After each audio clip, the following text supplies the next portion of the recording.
The most effective way to stop your migraine. You know how difficult it is to go through your day with a migraine. This headache can make you more sensitive to the environment, having difficulties to deal with even a ray of sunlight. Migraines usually occur with symptoms such as nausea, vomiting, and sound sensitivity. People suffering from migraine claim that even the most powerful painkillers can't help them to eliminate this debilitating pain. In fact, they can only mask the pain and you will end up dealing with the terrible pain again.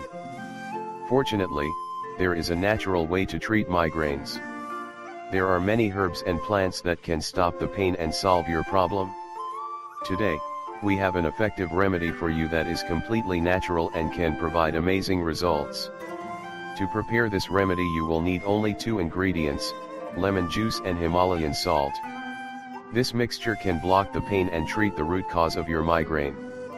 What is more, this remedy will boost your immune system, balance your electrolytes, and alkalize your body, which in turn will prevent the development of other diseases and conditions.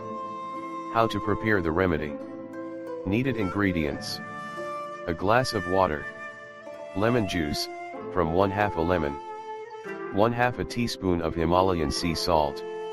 Directions: just mix the ingredients and consume this drink whenever you are having a migraine. Within a few minutes, you will feel much better. Don't hesitate to try this effective remedy and trust me, you will be amazed by the results.